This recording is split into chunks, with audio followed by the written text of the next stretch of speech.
Eva Sperger, welcome to the Running Alone podcast. Hello. How are you doing?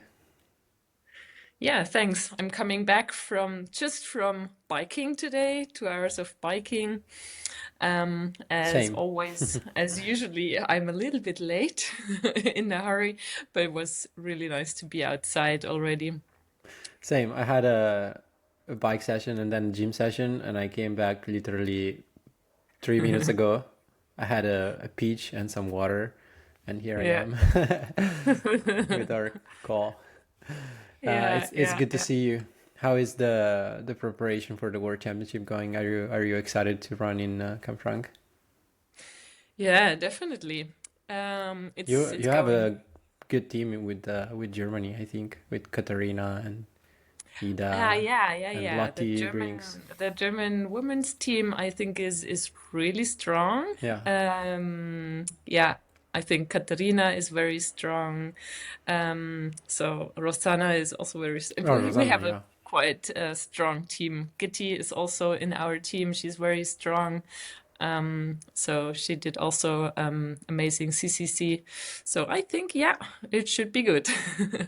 And for me, I think it's good that it's so technical Hmm. because I think I'm not such a fast runner, but I love the difficulties, and maybe this is also good for me.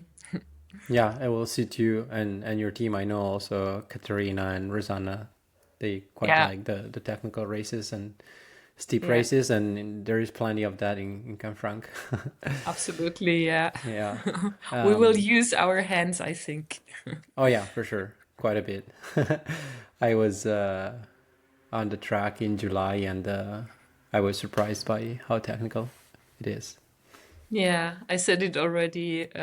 It's so nice that you're sharing all that. And it's amazing how much you share and you do for the community. This is really Thank nice you. to follow. Also I for the Pro appreciate it. Trail Running Association. So you're doing so much and bringing in so much in the community. It's nice.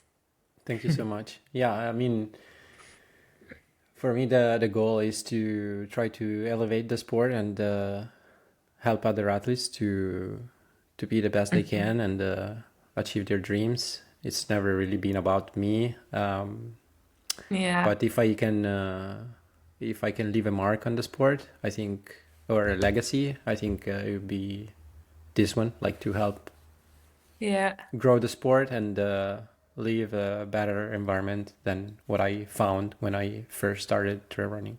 So Yeah, you can I really feel that, do and a it's little part. that's amazing. And that's so special, isn't it? I think it's really special that you share everything. Thank you. Yeah, I Yeah. mean, um, I I don't know if I consider myself an introvert, but like the part of sharing, especially through writing and also some a little bit on social media, comes pretty natural.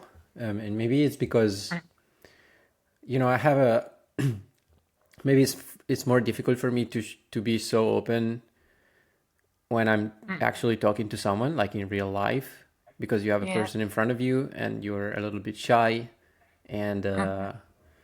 I don't know. I just find it more difficult. But through a screen, I know that it sounds pretty silly because you're actually talking to a huge audience, like potentially the whole world that is connected.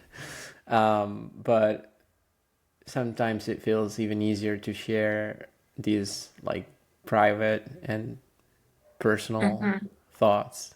And it's not like my whole life is public, of course, but um, yeah, I Yeah. mean, hopefully people have a good impression of of me and what I talk about, and the like just that I try to be authentic and open in everything I do. Yeah.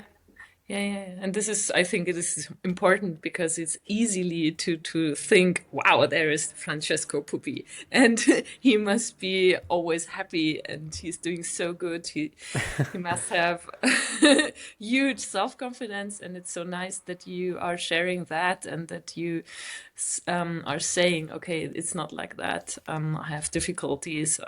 Yeah. So for me, I know as a psychologist, I know that everyone has that.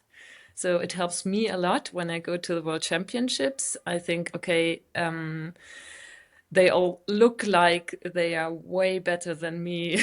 they they look fitter, they look younger, they look like they all were pros, and so the head is comparing so much to others, and it helps me a lot to know.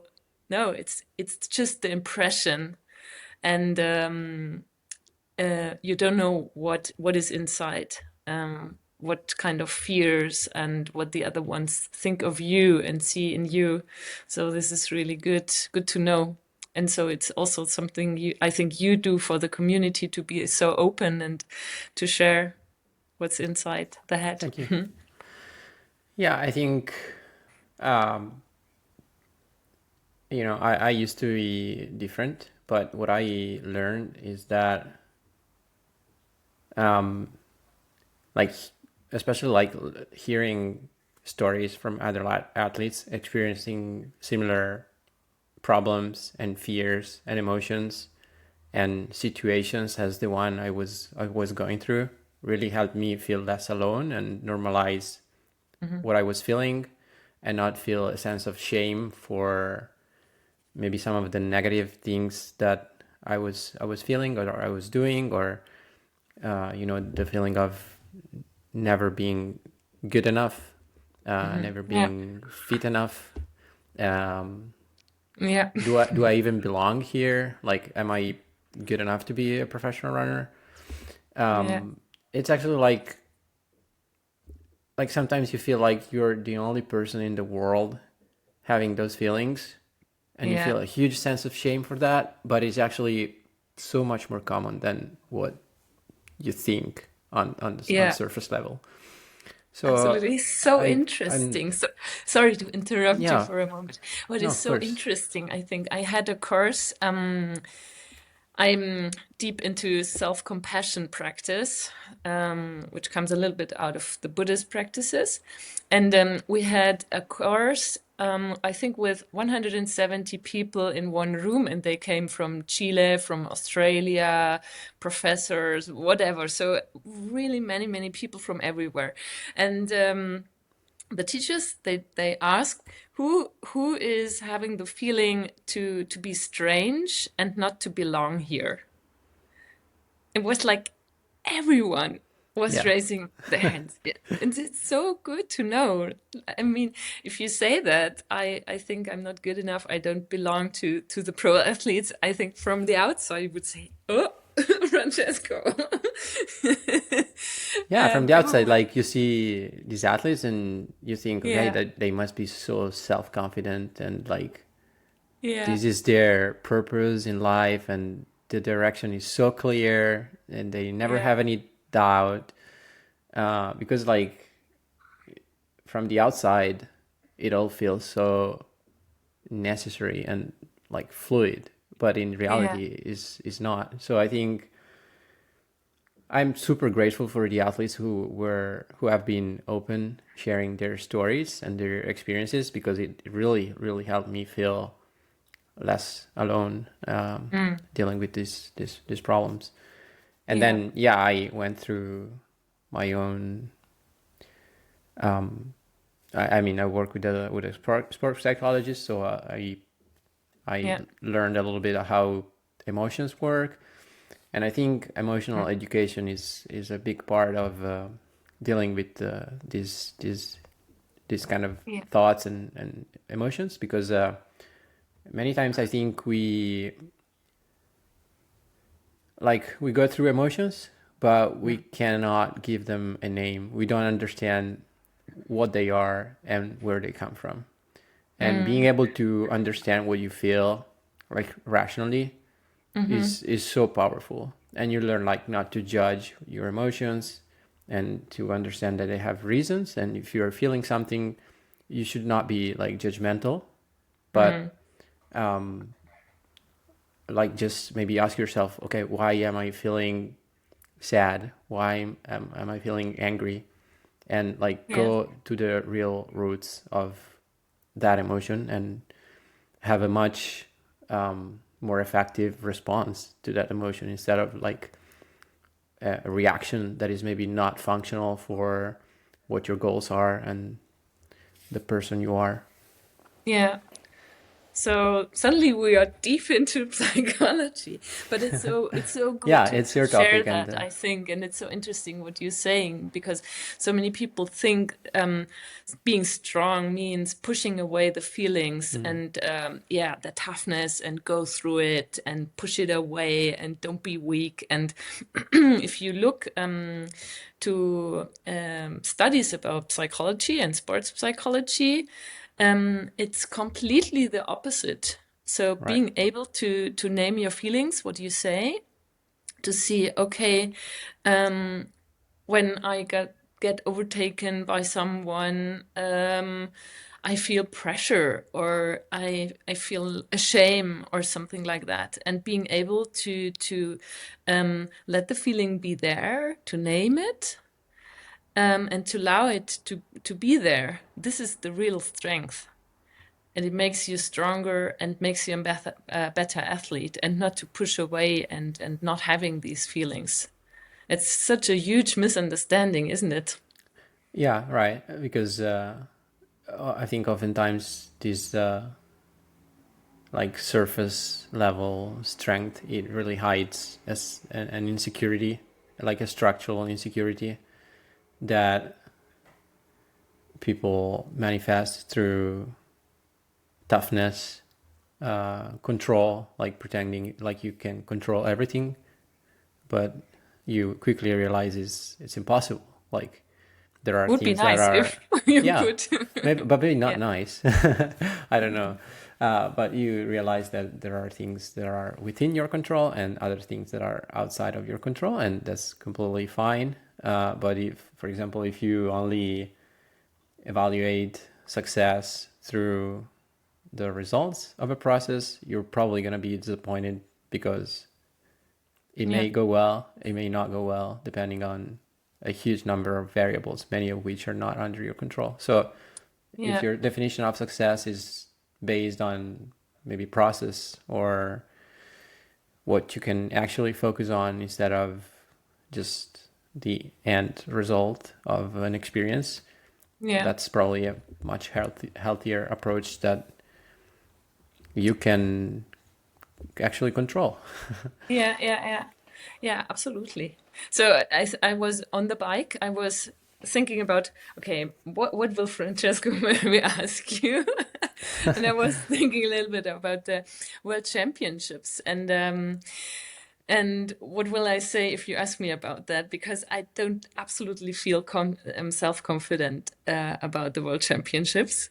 But And you are a psychologist, so you know how to. I'm a psychologist, and I was thinking about the goals that motivate me, and yeah, it's not so easy to say that, but one of my biggest motivations is the double role. The role as a psychologist, as a mental coach, also a little bit, and as an athlete at the same time, and sometimes when I have difficulties, like low self-confidence or a lot of fear, or not being able to find a good goal, it's it's inconvenient. I mean, but on the other hand, it's a good point for me to use my psychology knowledge and see if it helps. So I love that double role because it helps so much to learn. Because the patients come and I do some yeah, stuff with them. I would think that helps with negative thoughts, for example. But then I can take it for myself and see, what does it do to myself? Is it helpful or not? How do you deal with a lot of pressure? Yeah, with a lot of insecurity. And also I do some mental, I have a mental coach. Hmm. Of So, course. and when I talk to him, I'm in the role of an athlete, but also again in the role of the psychologist. What is he doing to me now? How are we finding my motivation, and what is blocking my motivation? So, yeah, I would say this is one of my big values, learning, also learning for work. Yeah, I can totally understand, and it's like expanding your toolkit both as a sport psychologist and also as an athlete at the same time. Yeah, That's so yeah, cool. yeah, and it makes it interesting. Also, the difficulties are important to learn. Yeah. Yeah.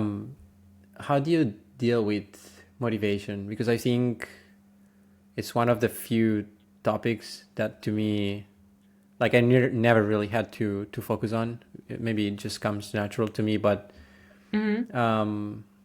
I feel like the motivation to train, to race, to put in the work for me is always there. Like it's Yeah. very rare that I'm motivated, even Yeah. if my goals are not clear, because I just love running and training and the feeling it gives me.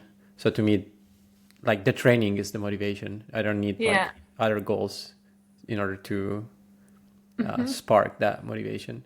But I understand that for a lot of people it's different, and not that running or training feels like an obligation or a burden. Sometimes it does, but I don't know. They like people say they need motivation to train. They need motivation to go out running. How do Yeah. you like what is an advice that you would give to these people how to like find their own motivation? Yeah. I mean, it's for me, it's the same. I'm really motivated from the inside. So if I think, what would I do if I would stop running? Then I think I would go running again next day Yeah, because I just love it. So I I it's an wouldn't stop it. intrinsic motivation, right? Yeah, yeah, totally, totally. I didn't have any pressure from anywhere. My mother is always saying, "Why are you doing that? We didn't teach you to be so um uh, yeah, to have that huge goals." She absolutely can't understand that. Right. So my running motivation is really there, but sometimes I'm not motivated for, no, I would say for the World Championships, the motivation is blocked by feeling not so self-confident, maybe. Like the So fear of failure, fear yeah, fear of not, yeah, like you have an expectation and you feel like you don't want to, like yeah, you want to be up to that expectation that you have on yourself, or you think other people have an expectation on you, so you yeah. don't want to disappoint them. I think, okay, the others will see how bad I am in comparison to everyone else. I'm totally convinced. On the one side, I'm saying that and I'm laughing about it because I know it's a It's not true. thought. Yeah, it's just like you think that other people think that about you, Yeah, but it's actually you thinking, so it's your yeah. own construction, But it feels really true, but it to feels be real. Yeah. honest. It feels so real. Yeah. And then, But yeah, people so like you, it was, if you really think about it, nobody really cares. Like it's very I know, rare yeah, that yeah, people yeah. care unless you are People like don't care. on top of the world or something. Yeah, It's only about you and your own experience. So totally. a lot of the pressure that we think others are putting on Yeah. ourselves, it actually comes from us. Would be nice if others would be so interested in us. But you were Yeah. asking about motivation, and this is, yeah. So I think, why was my motivation blocked? And this is helpful. The coach I have and I work sometimes with, he's saying it's three things. It's about autonomy. You need to have autonomy, and you need to have the confidence. You need to feel confident, and you need to have the feeling that you are part of a community, that you belong. And yeah, that How do was you build interesting. those things? Yeah. Like autonomy. So this was the interesting point. What was he focusing on with me? Because I knew that before. He didn't tell me. Um, but I knew it's his model, so I was being curious about that. What will he do? And he was focusing so much on the third thing. So I had the thought I don't belong because I got too old and the sport is getting so professional and people are doing so much more than I'm able to do because I'm full-time working, self-employed, so I don't have the time to put in so much work. So I don't belong anymore to the very strong team, to the very strong German team. So, and that was interesting that he was working on that and on also asking what is realistic. What do you think? What is realistic with what you've done? What happened this year? And what is he also asked me about what do you think if you wouldn't be there, what would the others miss, what do they see in you, what would miss. And this was so nice because then I could see, yeah, maybe it's that part of psychology and the part of, yeah, I'm sometimes a little bit more relaxed with all the pressure because I know everyone feels like that, and being compassionate with the others helps so much on not being so much focused on myself. And I think I bring that to the team, or hopefully have to ask the others, but this is what I think, what I bring to the table. And yeah, it helped. Cool. And what about the others? Like you mentioned feeling of belonging and also autonomy, right? Yeah. Yeah. The autonomy point is, I think, is What does there. it mean actually? Yeah. Like feeling like you are in control? Um, Autonomy means for me that I have the feeling I can decide about my training. Okay. I have control over my time. Sometimes when you have a job and everything gets out of control, then you don't have the feeling of being autonomous. And yeah, I think when you also have a good relationship to the trainer and he or she is listening to what you say and what your thoughts are, I think this also comes to, yeah, the point of Yeah, autonomy, it's huge. which is very important. Yeah. Yeah. And also having a sense, why am I doing that? I have the feeling you have that totally, and you would have an answer Like, if I would ask you, why are you doing the sport? Why is it important to you? oh, it's hard to put it into words, but I think I'm feeling more and more in the place where I want to be, and that to me feels like such a gift. Like Yeah. I'm so grateful for that I found my place. Mm. Um, I don't want to say like my purpose in life because there is so much more than just running. Yeah. Um, but I don't know if I think back to 4 or 5 years ago, I was not sure about whether I could whether I should focus on running or do other things or Mm. not give up running, but I was thinking, okay, maybe I should just get a job and go back Yeah. in academics. I studied physics. I have a master's Yeah. degree in physics at university, so Wow. that was Mm-hmm. also an option. Yeah.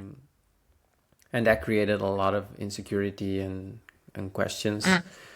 Yeah. And then I don't know how how I managed to I never really gave an answer to those questions, but you just live a little bit day by day and build up step by steps and get opportunities Hmm. and uh, and here I am. I mean, I never Yeah. imagined that I could have this trajectory in the sport, let alone that I could become a professional runner. It was never a goal.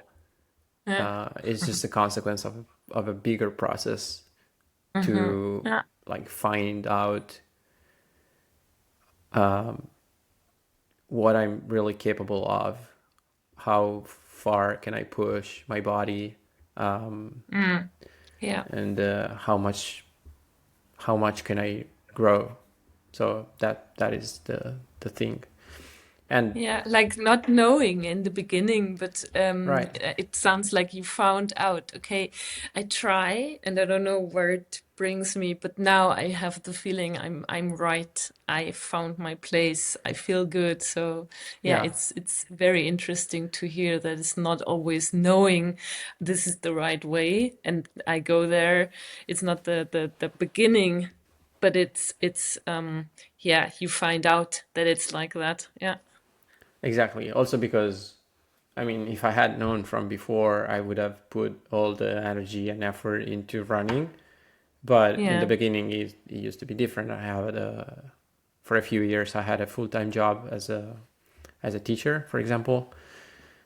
Before Hmm. I was working more like part-time, and then I had more time for running and recovery.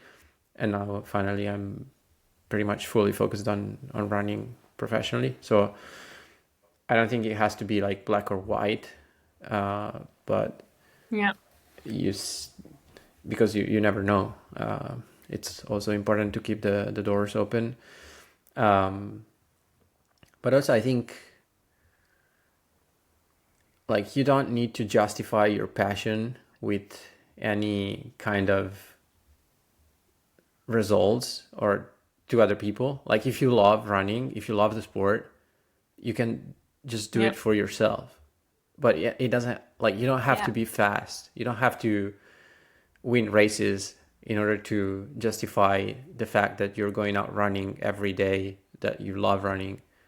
You just love running, and then racing and results is another thing. So I think that really helped Yeah. me approach the sport with a different perspective. Yeah. Yeah. Yeah. And it's what you say is such an interesting story, I think, because many people want to know. They say, okay, at first I have to know where I want to go. I sit here, I think and think and think about what is my passion, what is my way in life. I have to be sure Right. about it. And I always try to say it's not like that. it's Because this is the I just story that go. we hear. Like I don't. we're Yeah, told it's the that story. You have to people. be sure. You have to know where is your passion. You have to Exactly. follow your feelings, and it's not like that. It's always just I take away. I'm completely unsure. Should I do this? Should I do that? Should I follow physics? Should I follow running? And you try with absolutely insecurity. This is the beginning, the point of beginning, right?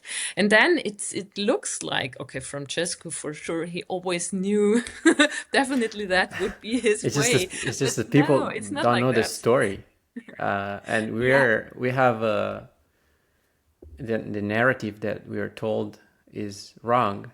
We have yeah, the illusion that everything is clear from the beginning, but the yeah, reality is messy, is complex, is yeah, non-linear, and and it's like that even for the biggest champion of the sport, and even for people who from the outside it looks like they have everything figured out. Like you yeah, look at I don't know, LeBron James, and you think he was meant to be a basketball player since he was born, but that's probably Yeah. not true.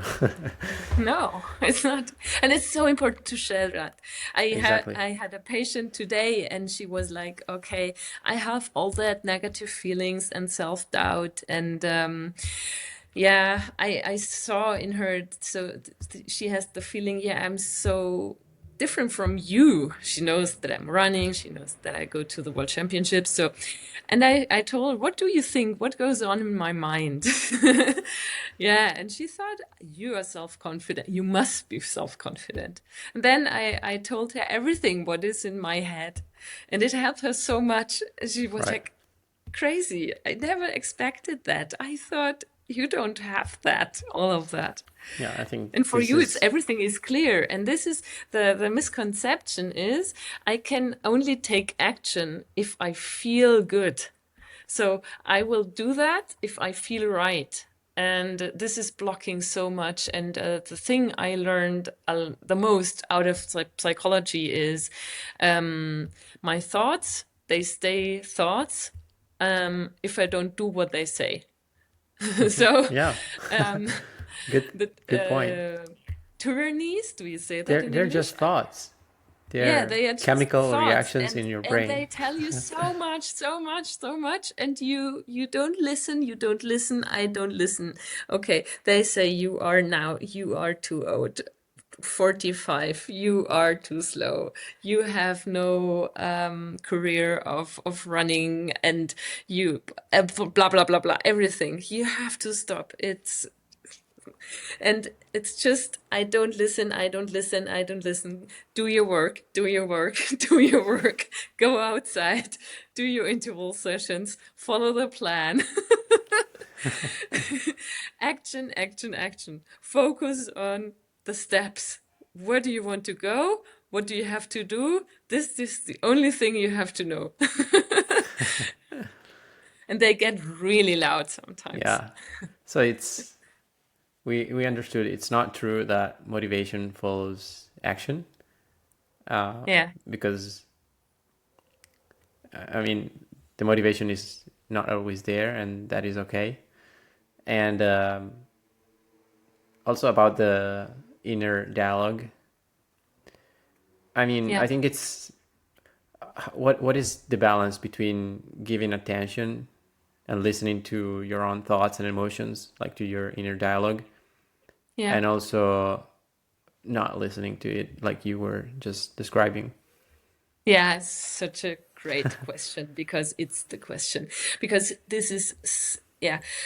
You would think psychologists always say, listen to your feelings. You have to follow your feelings, listen to your feelings. And I would say yes, definitely. The way for me is allow everything to be there. Yes, So I like give allow, yourself the permission to yeah, feel. the permission. It's not in my power to feel something else. So I try to allow everything that is there. But at the same time, I try to find out, is it should I follow the feeling or not? So should I do what the feeling says? Or should I do the complete opposite of what my feeling says? Yeah, when I get annoyed with someone, should I follow that? Should I be Right. angry? Or should I do the completely opposite and stay calm, stay kind, and I think, yeah, this is such a huge misconception that we try to be always authentic and always try to follow our feelings, and it's just not like that. And I think running is, or ultra running is absolutely not follow your feelings because you want to stop all the time. You want to go home. You want to go to your bed, to your partner, whatsoever. So it's hours and hours and hours, maybe 30 hours, not following your feelings. So, But yeah, yeah, I agree. But also I think sometimes what is blocking us is the fear that if we are actually following our feelings and paying attention to them, yeah, we like lose control. You know what I mean? Mm. Maybe Yeah. like an example I think is maybe with like eating disorders. There is this feeling like, okay, if I just eat this this thing, then Yeah. I'm not gonna be able to stop Yeah. because like I will just lose control. So I Yeah. will Yeah. not eat it. Um, how do you see this dynamic? Mm. Maybe you can see it like a child. Um, a child sometimes it has some fears. It has the fear of not wanting to go anywhere to the kindergarten or school, or fear I'm not good enough. Sometimes it has fear because something happened, really. So, and I think as a good parent, you always would listen to that, but you would make a good decision. So, do I want to do what the child says? Or do I teach the child, okay, you have the fear of going to the kindergarten and you don't have the confidence, but you will go there. You will see what happens. And yeah, if you look to the eating disorder and you have a lot of fear of eating that, like also like a good parent, what do I want to do? What is a good direction? In which direction do I want to go? And also, a very good question for me is when I look to the mirror in the evening.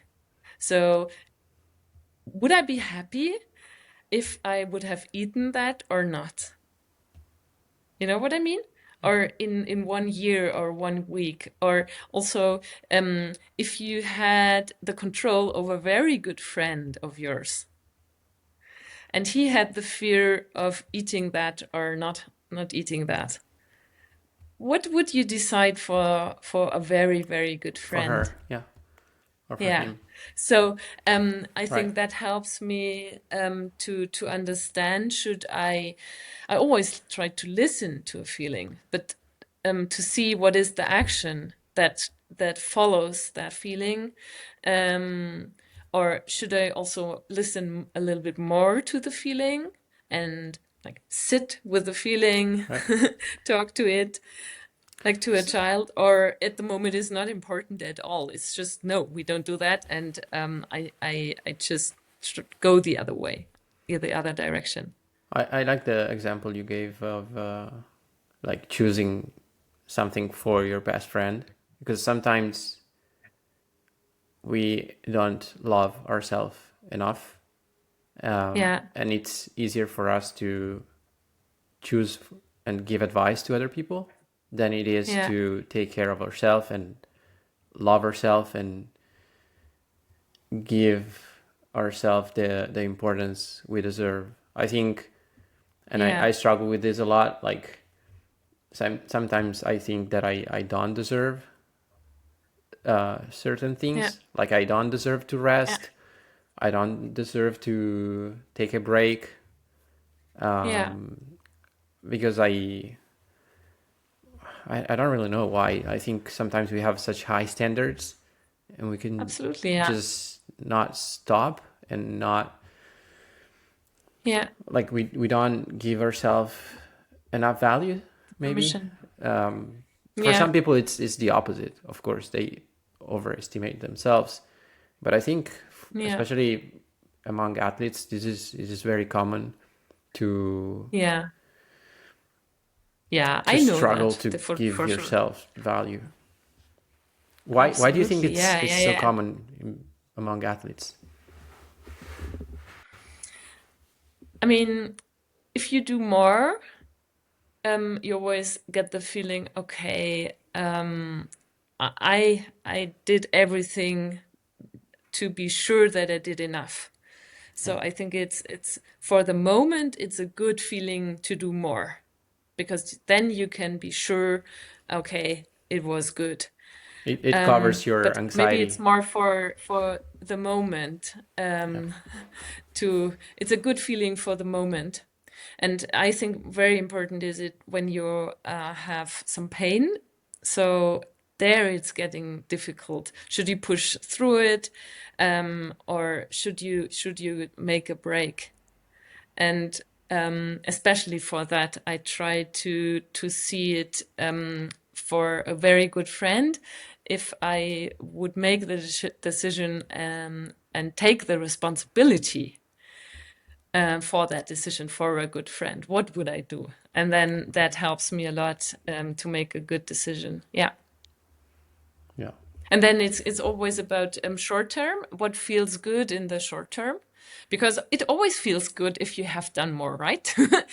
But in the Right. long run, it's also that question that comes very much about from the behavioral therapy about what is positive, a positive feeling or negative feeling in the short term, and what are the consequences on the long run. So this is really my thinking. What is the impulse right now, and where does it go in the future? All right. And also what you said, being a good friend for yourself, which is the part from the self-acceptance and Acceptance. Yeah. self-love It and is so hard. self-compassion part. And there it's learning to be a very, very good friend for yourself. Also the self-judgment, the criticism, the inner critic, and building up another voice, which on the one side makes good decisions for yourself, but on the other side is very, very warm and it's a huge, huge part in me. Also in the races, there is that self-compassion part. It follows me and it tells me all the time, it's wow, it's so great that you are here at the World Championships, that you go there, that you put yourself into the arena, and that I know it's hard to have all that fear and all these feelings, but it's so great that you're doing that and you're learning so much from it. So there is now there is a very, very strong voice. There is the critic, and it's also strong, but there is also that self-compassion voice, which is nice. I think this for me has been the hardest to understand, that I can be my own friend, and Yeah, that I deserve love and yeah, self compassion, yeah, like self acceptance has been extremely hard for me to build, yeah, and I feel like I've come a very long way thanks to yeah, hearing and reading what other athletes have gone through, but also the work that I've done with my therapist, which yeah, I'm extremely grateful for. Um, but yeah, it takes a lot of work. Like, it doesn't just come from one day to another. It's actually been years of yeah, learning and talking and trying to really go to the roots of my emotions and feelings, and understanding them, and yeah. understanding where it comes from. So Yeah, it's such a strong, it's powerful thing. We it's sometimes super think powerful. it's just a technique and it's a little bit some superficial, but you really feel it that it comes out of Buddhist practices, which is thousands of years. People have practiced that, and you feel it. It's such a deep knowledge, and it helps so much. It's really like a superpower to be honest. It's so great to have that. I'm so grateful that I found that way for the mindfulness and self-compassion practices. Is wow, it's amazing to have that. Yeah. Um, why do you think, like, it's the sport psychologist and like mental health topic especially in sports. I feel like it's become a topic of discussion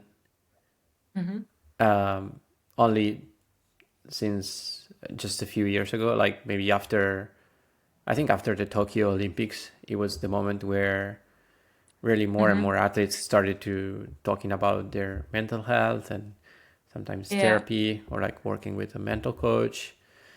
But before yeah, yeah. that, there was a lot of stigma, and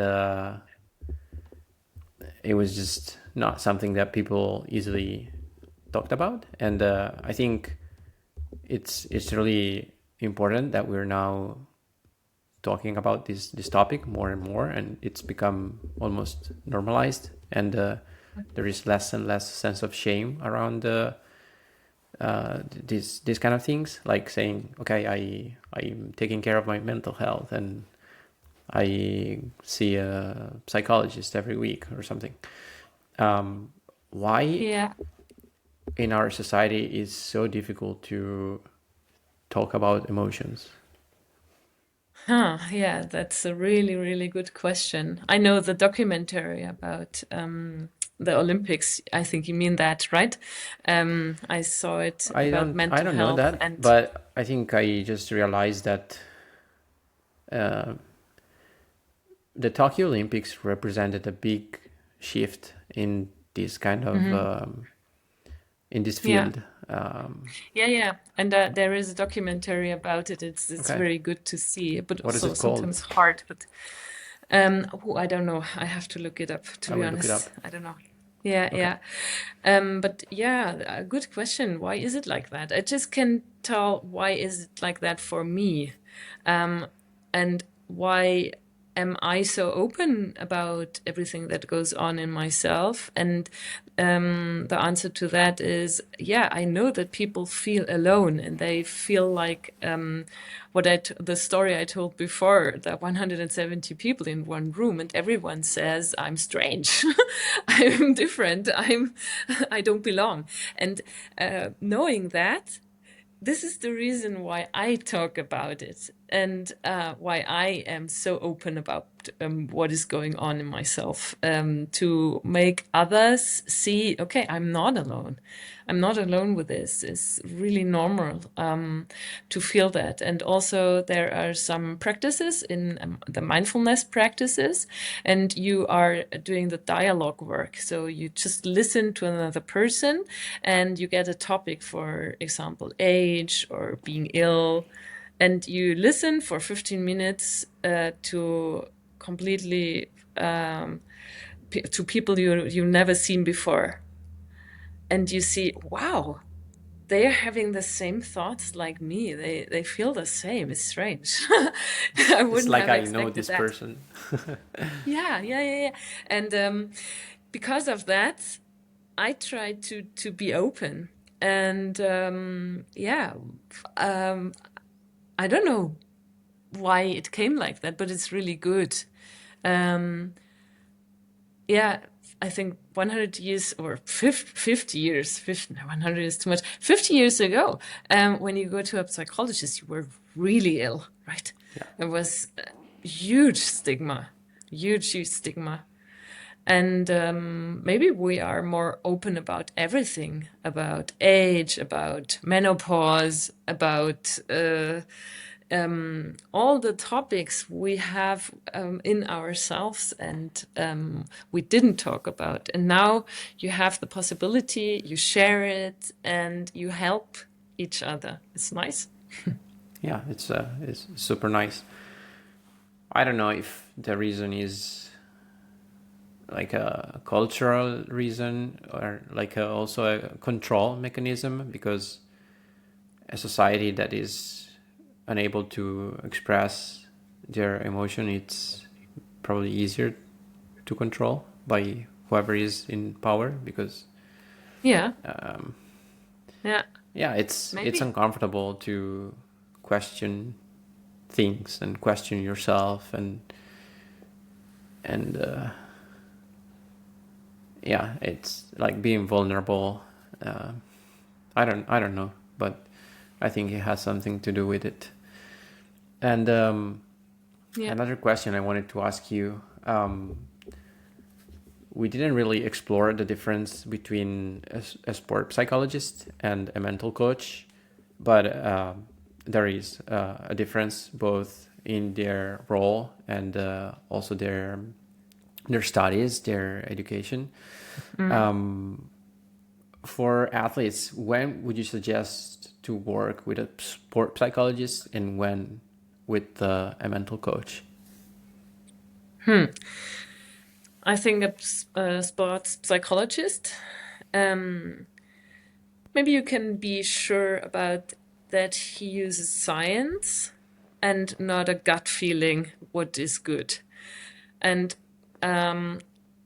sometimes I have patients and they went to a coach. For example, they have a panic disorder and they went to a coach, and the coach is trying to teach them positive visualization and things like that. And I know study says it doesn't help. Okay. It does not help. It makes things worse when you try that. So it's not the way you would go. It's other things. So I think if you have a problem with things and you need a psychologist for that, it's better to have a sports psychologist. On the other hand, sometimes the sports psychologists are not athletes. And sometimes maybe not the experience and some misconceptions about why do they do that, or trying to push a little bit in another direction the athlete doesn't want to go. So it's sometimes hard to see what does it feel like to have a fear when you go to the World Championships and you are in that starting block with 200 people and there's so much fear, right?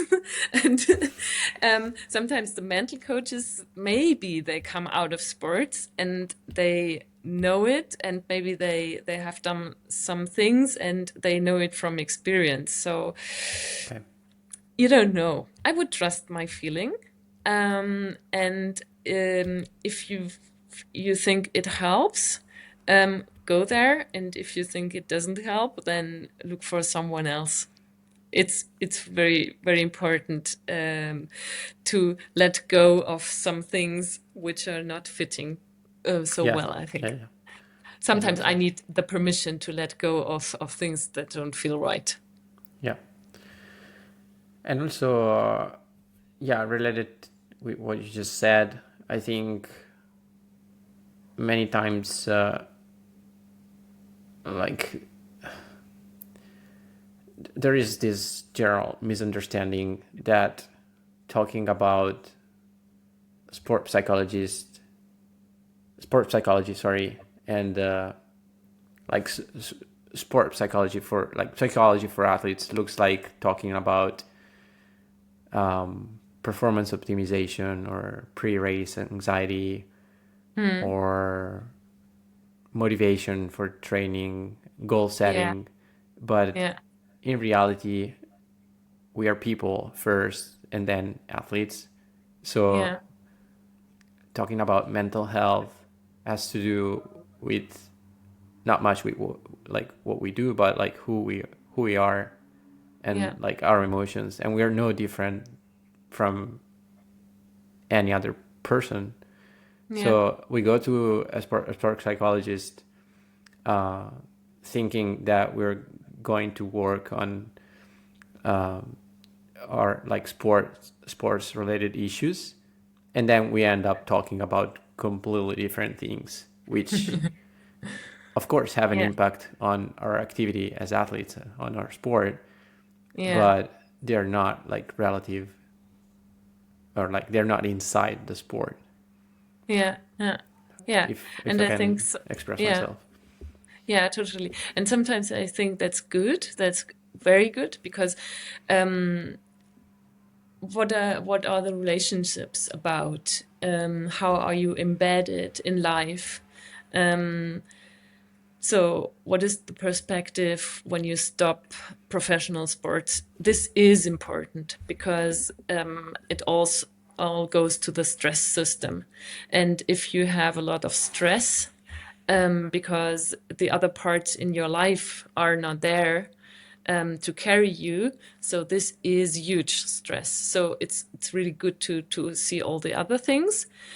On the other hand, I would say maybe when you go to a psychologist, they underestimate how important it is, the goal setting and these parts, The and training, yeah, the don't bring it in enough, mhm. because they are just used to what is your life history, why are you doing that, what is it telling about yourself, what's your story. I mean, it's good to ask Yeah, these questions, but maybe it's not enough. And sometimes when I work with athletes, I try to find out where is it, yeah, for example, self-compassion practice that helps a lot, but where is it also talking about goals, goal setting, and what is a goal that motivates me a lot, and that's the work, and it's good to do that work. Yeah. But yeah, absolutely. And I was very, very happy to see that some books of peak performance, they bring the self-compassion in. And I thought, okay, self-compassion? This is in that book about peak performance. Why is it here? I didn't just expect, I didn't expect to find it there. I was yeah, very happy because I know that, yeah, self-compassion is very, very helpful for sports. yeah. It's good that it's part of the conversation, and it's for sure a key component of Yeah. performance. Yeah, Yeah, dealing with being a very good friend with yourself, dealing with the inner critic is part of the self-compassion. What do you do with your emotions? Being able to accept your emotions, yeah, to be resilient, to feel connected to other people is a huge part. The value work and all of that. So that's so, so helpful. I try to build a group for sports, self-compassion in sports, but it was it was a little bit too much work to do mhm. it. But maybe there is the time for that to do that. It's a project Yeah, you can keep for the future. yeah, yeah, But yeah, looks very interesting. yeah, Cool. I mean, we could go on forever, but I want to be yeah, mindful of your time. Thanks for our conversation. It was yeah, incredibly interesting and helpful. I hope people learn something, and yeah, if they didn't learn something, maybe they found the motivation to explore a little bit more their mental health, or like their emotions, and why they feel yeah, certain things and why they react in certain ways to certain situations. yeah, uh, but I think, mental health is, it's like, it's a beautiful thing when you work on yourself, because you find that yeah, your difficulties and struggles can be a gateway to a deeper understanding of yourself, and the pathway to realize your full potential. And that is yeah, very, very empowering and beautiful. So absolutely. this is what Yeah, I found in my experience. You can probably confirm. yeah, um, but I think you have an amazing job, and I'm so grateful yeah. for what you do. I have. Thank So you. Yeah, and the thank you two for being things here today. I want to Yeah, say here. absolutely. Because the one thing is what you said. So, um, in when you look to the Eastern uh, what is the word? Kampfsportarten, the martial arts, um, they are used to do the mental practices. And here in the Western world, sometimes have the feeling it's all about having a problem. So it's like if you would say, okay, I just go out for training when I have a problem in my body. And it's like, okay, I start to do the mental work when I have a problem. Right. But no, just do the mental work. It helps. Yeah. Like you train the body and you train the mind, and it always is a good way to follow. This one thing I wanted to say, and the other thing is that when we had the talk at the Pro Trail Runners Association, both Kilian and you were both so open with the mental side, and I felt so good afterwards. So I Thank you. felt like belonging, like both of you were so open with that topic, and it was a very helpful and motivating thing that both of you reacted like that. It was nice. I'm glad. Yeah, I think anytime we can make ourselves relatable and sometimes vulnerable, it Yeah, truly helps other people. So, yeah. um, yeah, I felt so hopefully more of evaluated that. from both of you. It was so nice. Yeah, totally. Okay. Thanks a lot. And Thank you. thanks for everyone for listening. Yeah, and we will see each other at the World Oh, yeah. Championships See you in 2 weeks. in 2 weeks, right? Bye bye, Francesco, and thanks a lot. Thank you. Bye. Bye bye.